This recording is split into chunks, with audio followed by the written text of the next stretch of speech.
I'm still working on trying to learn begging. I'm getting a little bit better at it. It's still a real challenge. It's still a really challenging song, but it's so rad. I really want to nail it. I really want to nail it, but the rap portions are so hard, you guys. Rap portions are so hard.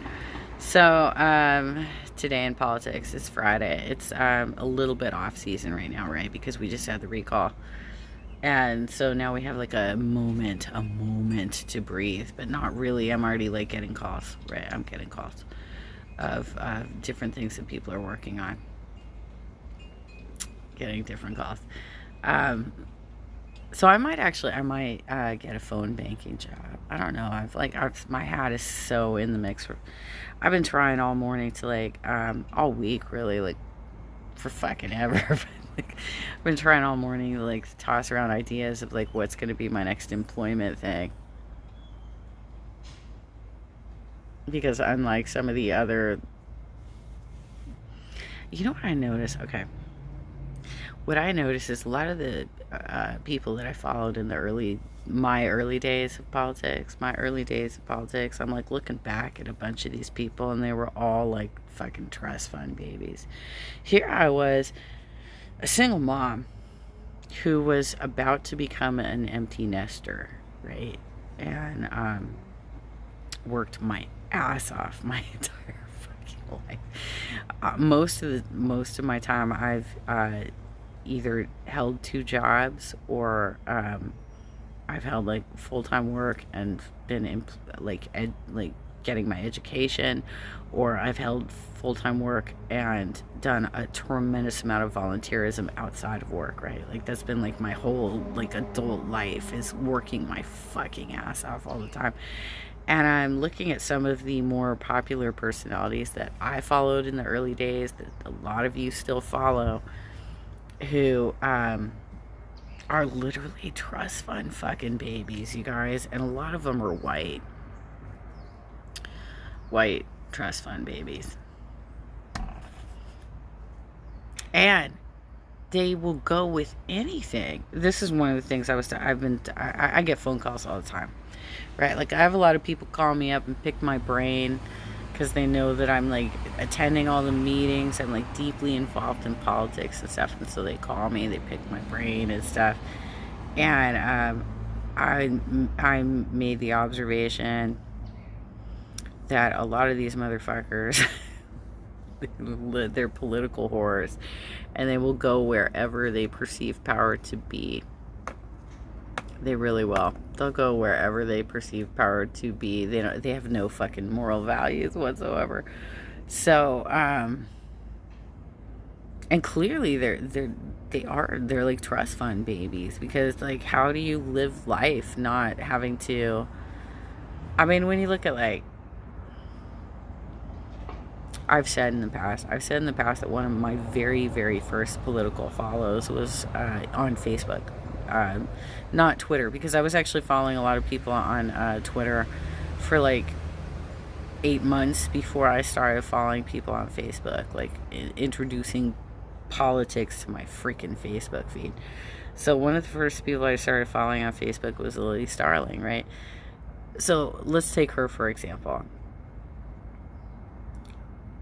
She is constantly trying to be the voice of the millennial plight.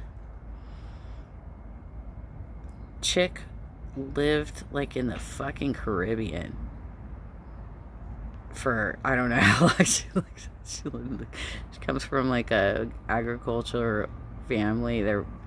I think they're growing wheat or something. I don't know what they're growing, but she claims that she has like a deep connection to the Latinx community because she fucking hires Latinos to farm her land. I've made the comparison in the past that she's kind of like a what's that character from Gone with the Wind? It's just, I mean, it's really just an out of touch view of, well, I advocate Latinx beliefs because I hire undocumented workers to farm my land. It's such white privileged piece of shit position to take. And when we first went into the pandemic, I heard that she actually fucking fled to the mountains with her mom or something. Like, she has the resources to do that bullshit. The rest of us are like fucking sheltering in our bathrooms and being like, I can't touch anything. I need as much hand sanitizer as possible. I can't even get masks yet, and I can't buy cleaning supplies. But okay, Chicky fled up to the mountains. All right, so I'm finding that about a lot of the people that I followed in the early days, that they were doing that sort of bullshit, like trying to be like, oh, I'm for the workers' plight. And they were so fucking privileged, right? They really didn't understand what was going on at all. But okay. So several of them during 2019, while we were trying to get Bernie into office, the actual candidate who was going to fight for us, the workers, they were like, Bernie's not the leader of this movement. And in the same breath, praising Elizabeth Warren, who is absolutely just like a neoliberal posing as progressive. Stupid. So stupid that these are the people that we allowed to elevate like up and become the leaders of the movement. And they're still out there doing this bullshit. I've blocked most of them, but some of them keep coming up in my mentions or like in private chats and stuff. I get contacted about like the shenanigans that they're doing and what they're up to and stuff. Some of us actually had to fucking work for a living. Some of us actually had to fucking work hard for a living. We didn't have parents who were willing to pay for everything for us and send us off to the fucking Caribbean or, make it so that we never had to hold an adult job in our, ever in our life. Like, some of us worked fucking hard, right? Anyway, I'm still looking for work, and I'm still dealing with the gaslighting bullshit of people within that network. And it's really hard to get jobs when you have dumbasses out there who are so fucking privileged and living off of trust money that are out there inventing their own stories of what life is. They're just like inventing their own. It's like they have a big playhouse in the backyard and they're out there all day long. They're out there all fucking day long just playing in their playhouse and inventing what life is. And oh my lord, even. But anyway, there's still real stuff going on. I know we're like kind of off season right now, but November is coming up next. I don't know what's going to be on the whose ballot or who's got a ballot in November. Not everybody's going to have a ballot in November, but there are going to be various issues. And I just read from one of my political contacts that for LA mayor, we now have Kevin De Leon and Karen Bass running for LA mayor. Oh, God. What are we even going to do with that, you guys? What are we going to do with it? I mean, that's great. Like, I think, I'm going to have to try and get in touch with Kevin and talk to him about his position on charter schools. I don't know where Karen lands on that, but whatever y'all do up in LA, I don't get that ballot. I'm in Orange County. I don't get that ballot. I'm in Orange County.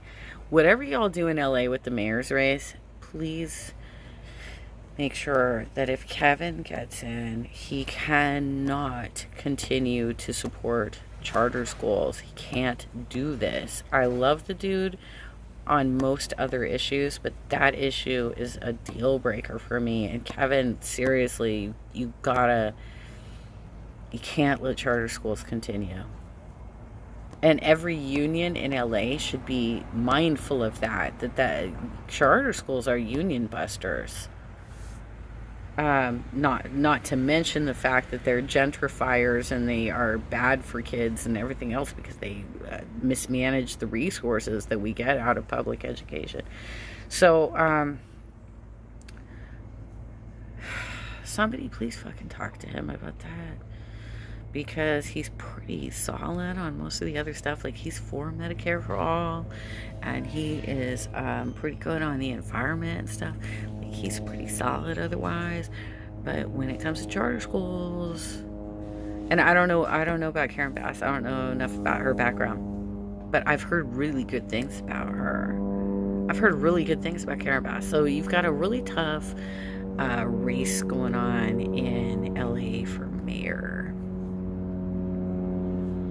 I don't know where I'm landing on this one. I'm not making an endorsement. I don't know what's going to happen.